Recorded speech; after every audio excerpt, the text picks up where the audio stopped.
بسم اللہ الرحمن الرحیم۔ عقائد متعلقہ ذات و صفات الہی جل جلالہ۔ یہاں پر صاحب بہار شریعت نے ان عقائد کو بیان کیا ہے جو اللہ تعالی کی ذات و صفات سے تعلق رکھتی ہیں۔ پہلا عقیدہ بیان کیا اللہ عز و جل ایک ہے، جیسا کہ وہ قرآن مقدس میں ارشاد فرماتا ہے قل هو اللہ احد۔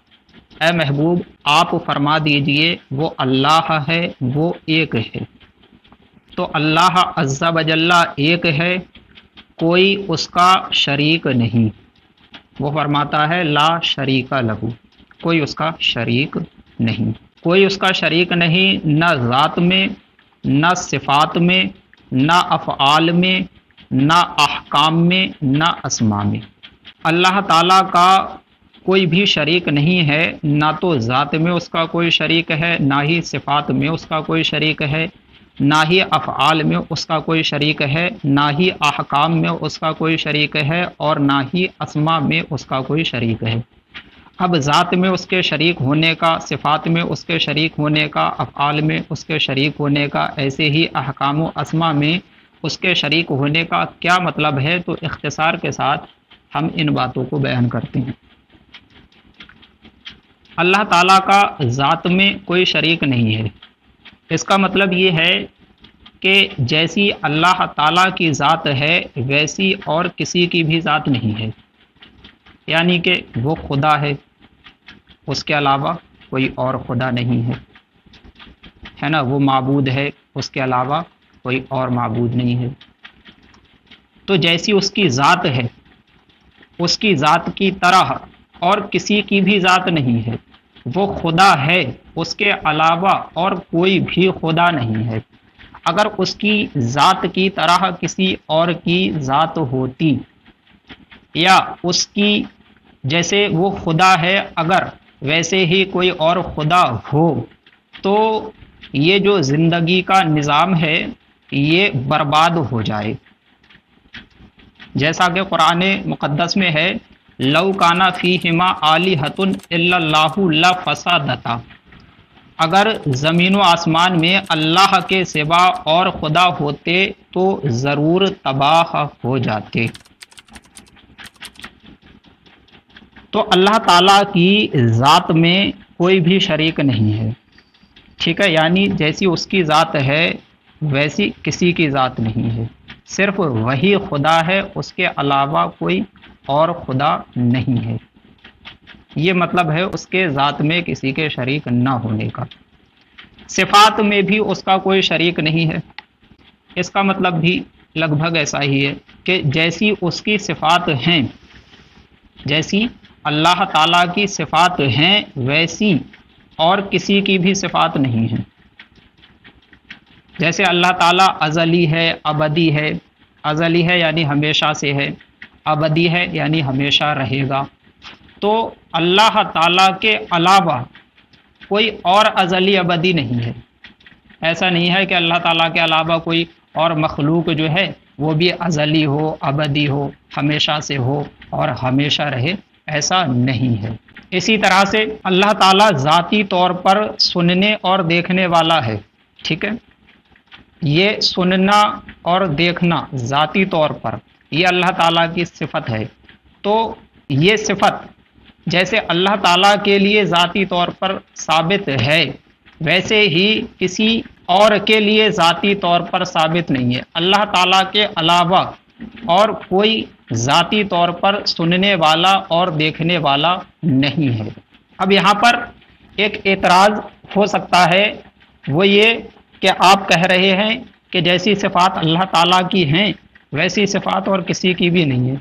حالانکہ اللہ تعالیٰ نے بہت سارے مقامات پر جو صفات اپنے لیے بیان فرمائی ہیں وہی صفات بندوں کے لیے بھی بیان فرمائی ہیں۔ جیسے وہ ایک مقام پر اپنے لیے ارشاد فرماتا ہے ان ربکم لرؤوف الرحیم، بے شک تمہارا رب رؤوف ہے، رحیم ہے، بہت بخشنے والا، بہت مہربان ہے۔ اور دوسرے مقام پر سرکار صلی اللہ تعالی علیہ وسلم کو بھی اس نے رؤوف و رحیم فرمایا ہے۔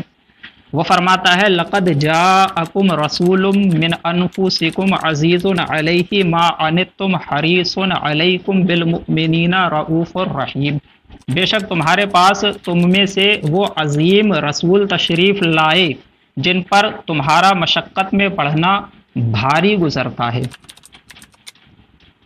وہ تمہاری بھلائی کے نہایت چاہنے والے ہیں،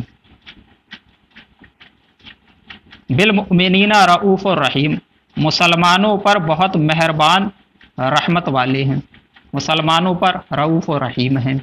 تو دیکھیں آپ، ایک جگہ اللہ تعالیٰ نے اپنے لیے رؤوف و رحیم کی صفت کو بیان فرمایا، اور دوسرے مقام پر سرکار صلی اللہ علیہ وسلم کو بھی اس نے رؤوف و رحیم فرمایا۔ تو اب اس سے بظاہر یہ پتہ چلتا ہے کہ سرکار صلی اللہ تعالیٰ علیہ وسلم ان صفات میں اللہ تعالیٰ کے شریک ہو گئے۔ اللہ تعالیٰ بھی رؤوف و رحیم ہے، سرکار صلی اللہ تعالیٰ علیہ وسلم بھی رؤوف و رحیم ہیں، تو سرکار صلی اللہ علیہ وسلم تو اللہ تعالیٰ کے ساتھ شریک ہو گئے رؤوف و رحیم ہونے میں۔ تو اس کا جواب یہ ہے کہ بھئی اللہ تعالیٰ جو رؤوف و رحیم ہے وہ ذاتی طور پر رؤوف و رحیم ہے، ٹھیک ہے، اس کی جو صفات ہیں یہ رؤوف و رحیم ہونا، یہ اس کی اپنی ہیں، ذاتی ہیں، کسی کی دی ہوئی نہیں ہے، کسی کی عطا کی ہوئی نہیں ہے۔ اور سرکار صلی اللہ تعالی علیہ وسلم جو رؤوف و رحیم ہیں تو وہ اللہ تعالیٰ کی عطا سے ہیں۔ آپ صلی اللہ علیہ وسلم کی جو یہ صفات ہیں وہ اللہ تعالیٰ کی عطا کردہ صفات ہیں، اللہ تعالیٰ کی دی ہوئی صفات ہیں۔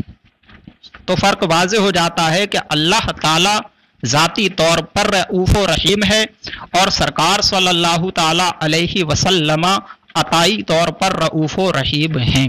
لہٰذا سرکار صلی اللہ علیہ وسلم ان صفات میں اللہ تعالیٰ کے شریک نہیں ہوئے۔ تو اللہ تعالیٰ کا صفات میں بھی کوئی شریک نہیں ہے، یعنی کہ جیسی اس کی صفات ہیں ویسی صفات کسی کی بھی نہیں ہے۔ نہ افعال میں اس کا کوئی شریک ہے، افعال میں یعنی کہ جو اس کے افعال ہیں، جو اس کے کام ہیں، ان کاموں میں، ان افعال میں بھی اس کا کوئی شریک نہیں ہے۔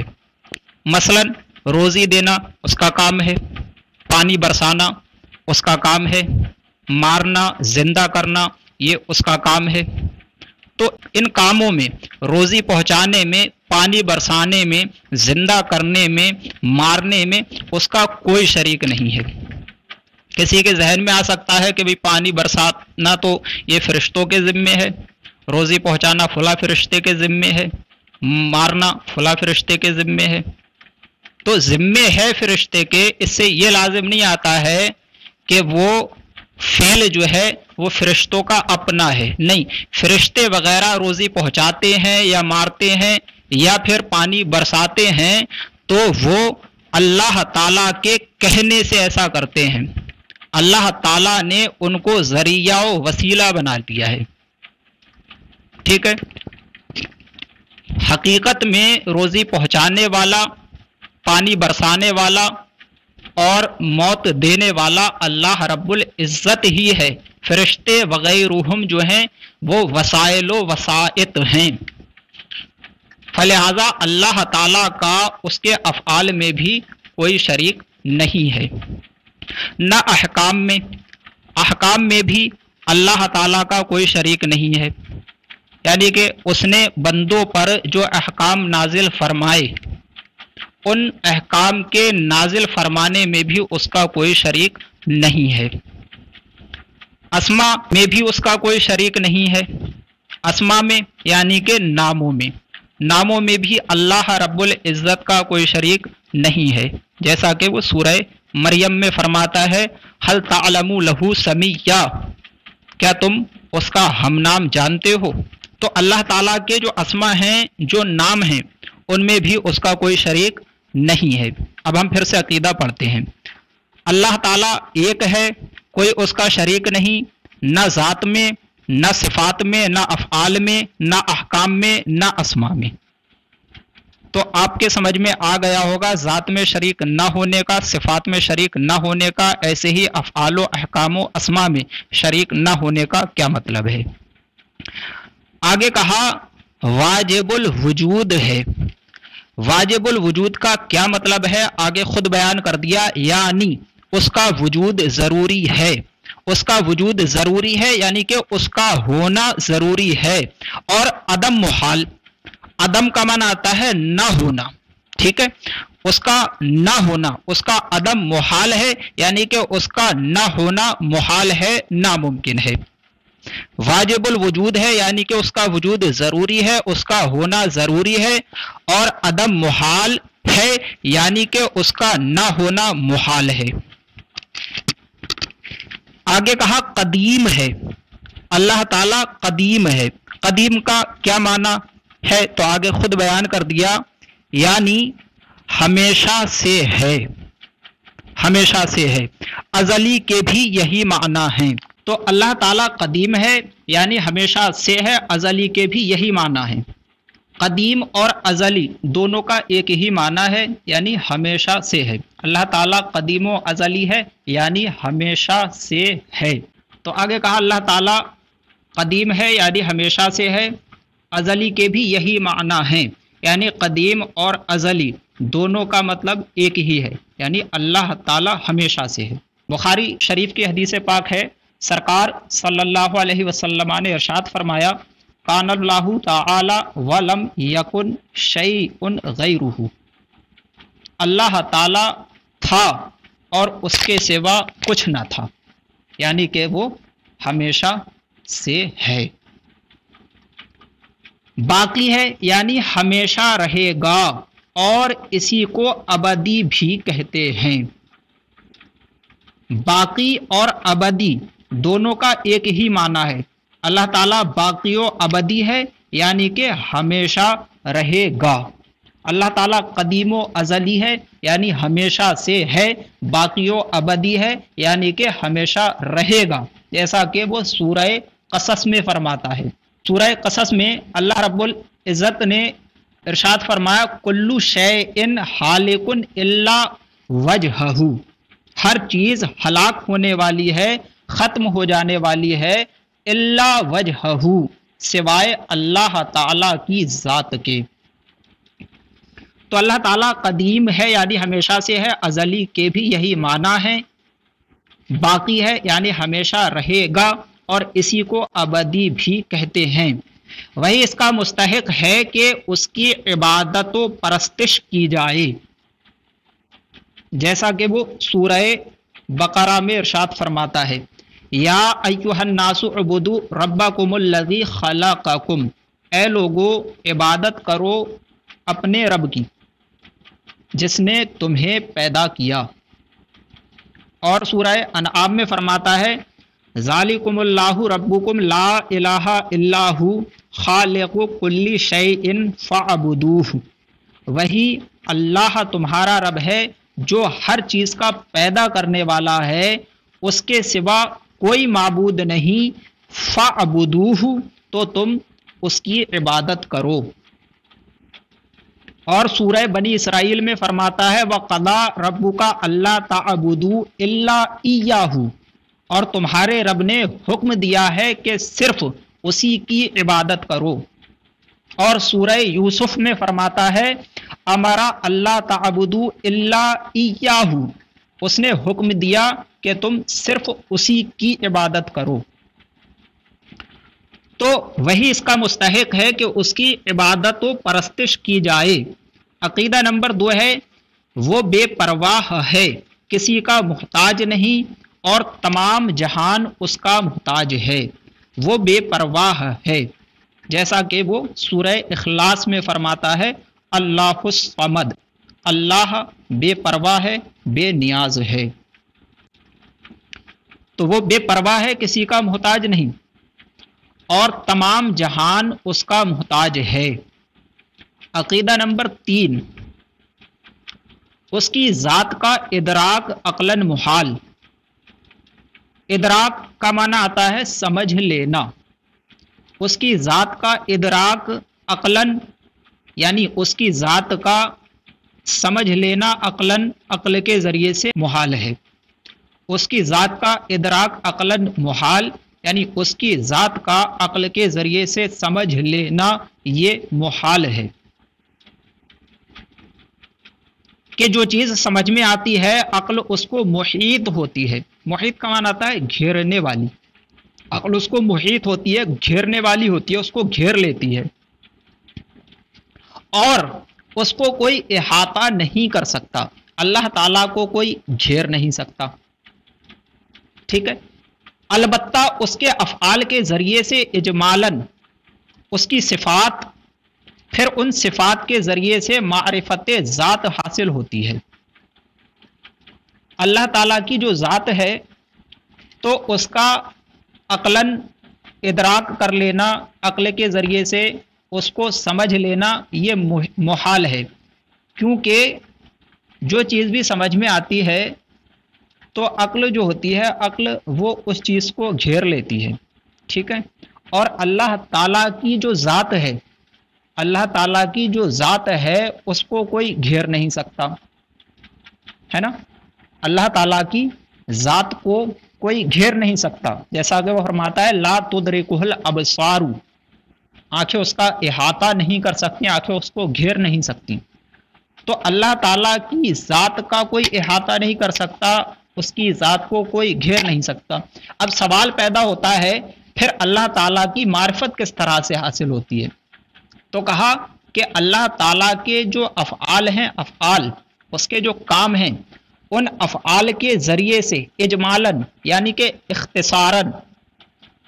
اختصاراً مختصر طور پر ان افعال کے ذریعے سے اس کی جو صفات ہیں ان صفات کا علم حاصل ہوتا ہے، پھر ان صفات کے ذریعے سے اس کی ذات کی معرفت حاصل ہوتی ہے۔ تو اللہ تعالیٰ کی ذات کا ادراک عقلاً محال کہ جو چیز سمجھ میں آتی ہے عقل اس کو محیط ہوتی ہے اور اس کو کوئی احاطہ نہیں کر سکتا، البتہ اس کے افعال کے ذریعے سے اجمالاً اس کی صفات، پھر ان صفات کے ذریعے سے معرفت ذات حاصل ہوتی ہے۔ عقیدہ نمبر 4 بیان کیا، اس کی صفتیں نہ عین ہیں نہ غیر، اس کی صفتیں نہ عین ہیں نہ غیر۔ آگے اس کی صفتوں کے عین نہ ہونے اور غیر نہ ہونے کا مطلب یعنی سے بیان کیا ہے۔ سب سے پہلے کہا اس کی صفتیں نہ عین ہیں، تو اس کی صفتیں عین نہیں ہیں، اس کا مطلب یہاں سے بیان کیا ہے یعنی صفات اسی ذات ہی کا نام ہو ایسا نہیں ہے۔ اس کی صفتیں عین نہیں ہیں، اس کا مطلب یعنی صفات اسی ذات ہی کا نام ہو ایسا نہیں ہے۔ اس کی صفتیں نہ غیر ہیں، یعنی اس سے صفتیں کسی طرح کسی نحو وجود میں، نحو وجود، نحو کا مانا جاتا ہے طریقہ، ٹھیک ہے، وجود پایا جانا، نحو وجود پائے جانے کا طریقہ، تو اس کی صفتیں نہ غیر ہیں یعنی اس سے کسی طرح کسی نحو وجود میں کسی طرح کسی پائے جانے کے طریقے میں جدا ہو سکیں ایسا بھی نہیں ہے، ٹھیک ہے۔ تو اس کی صفتیں نہ عین ہیں یعنی کہ صفات اسی ذات ہی کا نام ہو ایسا بھی نہیں ہے۔ ایسے ہی اس کی صفتیں نہ غیر ہیں یعنی کہ اس کی صفتیں اس سے کسی طرح سے کسی نحو وجود میں جدا ہو سکے یعنی کسی وقت میں اس سے جدا ہو کر کے پائی جا سکیں ایسا بھی نہیں ہے۔ کہ نفس ذات کی مقتضا ہیں اور عین ذات کو لازم، ایک ہوتا ہے مقتضی اور دوسرا ہوتا ہے مقتضا۔ مقتضی کہتے ہیں تقاضا کرنے والے کو، چاہنے والے کو، ٹھیک ہے، اور مقتضا اس کو کہتے ہیں جس کا تقاضا کیا جاتا ہے، جس کو چاہا جاتا ہے۔ تو اللہ تعالیٰ کی جو صفتیں ہیں نہ عین نہ غیر، یعنی اس سے اس صفات اسی ذات ہی کا نام ہو ایسا نہیں، اور نہ ہی اس سے کسی طرح کسی نحو وجود میں ہو سکیں ایسا بھی نہیں، کہ نفس ذات کی مقتضا ہیں یعنی نفس ذات کے لیے ان صفات کا تقاضا کیا گیا ہے، نفس ذات ان صفات کی مقتضی ہے اور وہ صفات جو ہیں مقتضا ہیں، ٹھیک ہے۔ تو نفس ذات کی مقتضا ہیں اور عین ذات کو لازم ہیں یعنی عین ذات کے لیے وہ صفات ضروری ہیں۔ تو اس کی صفتیں نہ عین ہے نہ غیر، یعنی صفات اسی ذات ہی کا نام ہو ایسا نہیں، اور نہ اس سے کسی طرح کسی نحوے وجود میں جدا ہو سکیں کہ نفس ذات کی مقتضا ہیں، یعنی جو ذات ہے نفس ذات وہ مقتضی ہے، اور جو صفات ہیں وہ مقتضا ہیں، اور عین ذات کو لازم ہے، یعنی اس کی ذات کے لیے وہ صفات ضروری ہیں۔ عقیدہ نمبر 5 بیان کیا، جس طرح اس کی ذات قدیم ازلی ابدی ہے، صفات بھی قدیم ازلی ابدی ہیں۔ قدیم ازلی ابدی کا مطلب ہم نے اوپر پڑھ لیا ہے نا، ابھی عقیدہ نمبر 1 میں پڑھا ہم نے قدیم ازلی ابدی کا کیا مطلب ہے۔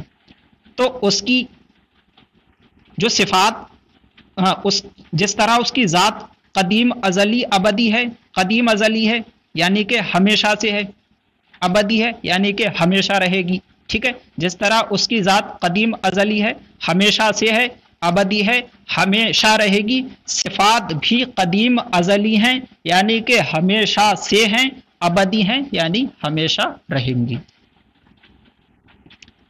عقیدہ نمبر 5 بیان کیا، اس کی صفات نہ مخلوق ہیں نہ زیر قدرت داخل۔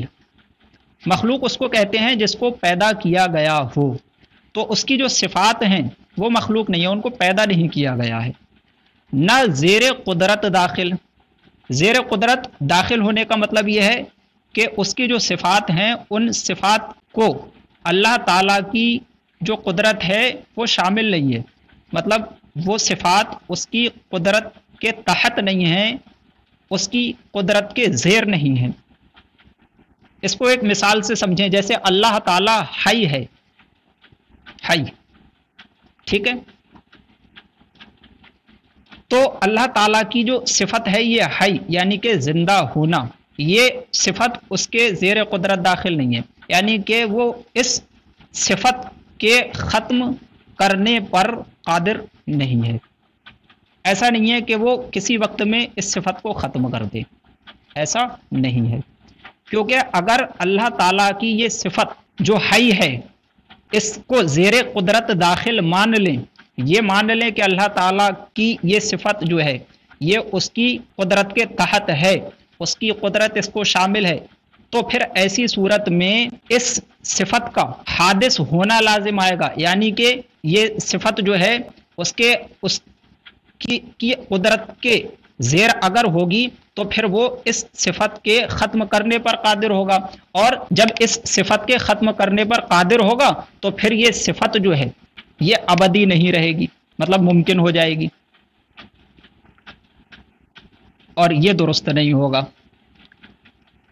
تو اللہ تعالیٰ کی جو صفات ہیں وہ اس کے زیر قدرت نہیں ہے، ایسا نہیں ہے کہ وہ کسی وقت میں اپنی ان صفات کو ختم کر دے، وہ حی ہے تو ایسا نہیں ہے کہ وہ اپنے حی ہونے کی جو صفت ہے اس صفت کو ختم کر دے، تو یہ مطلب ہے زیر قدرت داخل نہ ہونے کا۔ اس کی مزید بحث آگے غالباً مسئلہ نمبر 9 یا 10 یا کوئی دوسرا ہے اس میں آ رہی ہے۔ ذات و صفات کے سوا سب چیزیں حادث ہیں، حادث ہونے کا مطلب بیان کیا، یعنی پہلے نہ تھیں پھر موجود ہوئیں، بعد میں موجود ہوئیں، ٹھیک ہے۔ اللہ تعالیٰ کی جو ذات ہے اور صفات ہے وہ حادث نہیں ہے، اس کی ذات و صفات کے سوا جتنی بھی چیزیں ہیں وہ ساری کی ساری حادث ہیں، یعنی کہ پہلے نہیں تھیں پھر موجود ہوئیں، پہلے نہیں تھی اللہ تعالیٰ کے پیدا کرنے سے موجود ہوئیں۔ عقیدہ نمبر 8 میں کہا صفات الہی کو جو مخلوق کہے یعنی کہ یہ کہے کہ اللہ تعالیٰ کی جو صفات ہیں وہ پیدا کی گئی ہیں، یا حادث بتائے حادث ہونے کا اوپر مطلب بتائی دیا، یعنی پہلے نہ تھیں یہ کہے، اگر اللہ تعالیٰ کی صفات کو جو مخلوق کہے یا حادث بتائے یہ کہے کہ پہلے نہیں تھی تو وہ گمراہ بددین ہے۔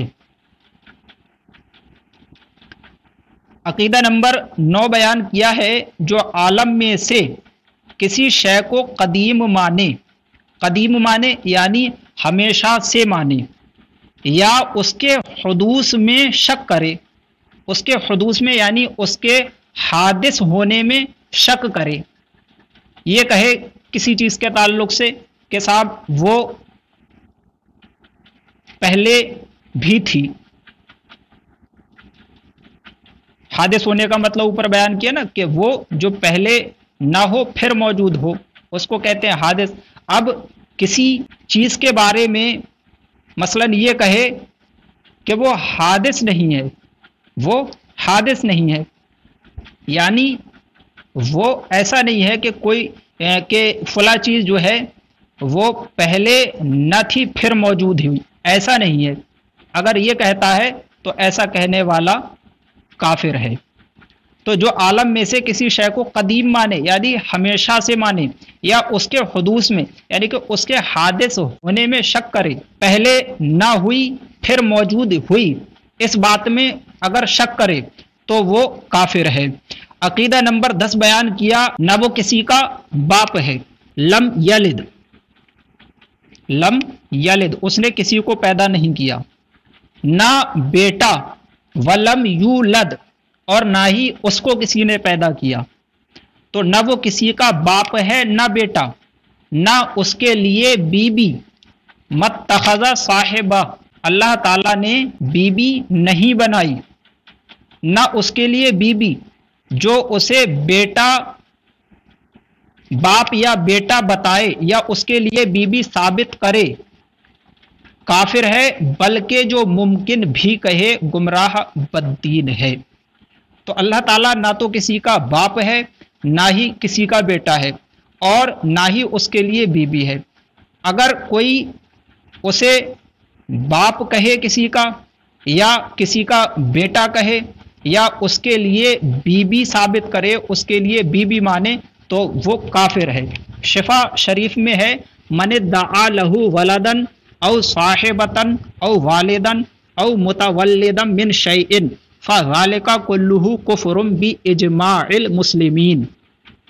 جو شخص یہ دعویٰ کرے کہ اللہ تعالیٰ کے لیے بیٹا ہے یا بیوی ہے یا باپ ہے یا یہ کہ وہ کسی چیز سے پیدا ہونے والا ہے، فذالک کلہ کفر باجماع المسلمین، تو یہ ساری باتیں با اجماع مسلمین کفر ہیں۔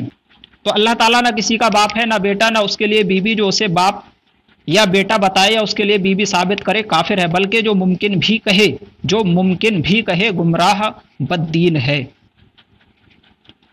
آگے عقیدہ نمبر 11 بیان کیا، وہ حی ہے یعنی خود زندہ ہے اور سب کی زندگی اس کے ہاتھ میں ہے، جسے جب چاہے زندہ کرے اور جب چاہے موت دے۔ وہ حی ہے، جیسا کہ وہ سورہ بقرہ میں فرماتا ہے، هو الحی القیوم، وہ حی ہے، قیوم ہے۔ تو وہ حی ہے یعنی خود زندہ ہے اور سب کی زندگی اس کے ہاتھ میں ہے، جسے جب چاہے زندہ کرے اور جب چاہے موت دے۔ وَهُوَ الَّذِي يُحْيِي وَيُمِيتُ، اور وہی ہے جو زندہ کرتا ہے اور موت دیتا ہے۔ عقیدہ نمبر 12 ہے، وہ ہر ممکن پر قادر ہے، کوئی ممکن اس کی قدرت سے باہر نہیں، جیسا کہ وہ فرماتا ہے، ان اللہ علی کل شیء قدیر، بے شک اللہ تعالی ہر ممکن شے پر قادر ہے۔ تو وہ ہر ممکن پر قادر ہے، کوئی ممکن اس کی قدرت سے باہر نہیں۔